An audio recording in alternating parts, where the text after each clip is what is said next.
History of Cannabis in Ancient China, Part 2. China is one of the biggest countries today, and for sure you might have depicted so far that it was a great powerhouse back in the times, as it is today. That being said, we shall continue with our little ode towards China when it comes down to hemp discoveries and cannabis-oriented things. Fragments of hemp cloth have also been found in Chinese burial chambers dating from the Chu dynasty, in addition to archaeological evidence. The Shu King, a book dating to about 2350 before Christ, refers to the soil in Shantung as rich with silk and hemp, while ancient pottery mentions young girls weaving hemp into clothing.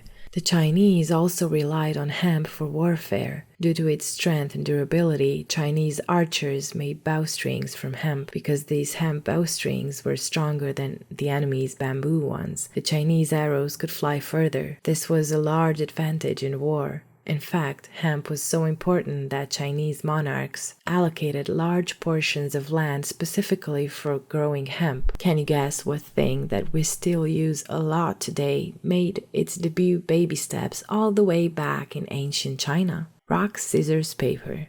You probably won't guess, so I'll tell you since I'm here. Paper is the correct answer. Paper could be the most important Chinese invention, or at least one we couldn't live without today. Thanks to them, Romeo was able to write love letters to Juliet, and romance was rescued once again. Fragments of paper containing hemp fiber have been found in Chinese graves dating back to the 1st century before Christ. But how did they ended up inventing paper? The Chinese made paper by crushing hemp fibers and mulberry tree bark into a pulp and putting the mixture into a tank of water. The tangled fibers that rose to the top of the water were removed and placed in a mold. After drying, the fibers formed sheets that could be written on. The Chinese kept paper making a secret for many centuries. Eventually, the secret became known to the Japanese during the 5th century after Christ. Did you know that in ancient China, our well-known and loved cannabis had a much shorter name? It was called ma. Ma was considered to be a unique drug because it was both feminine, like yin, as well as masculine, like yang.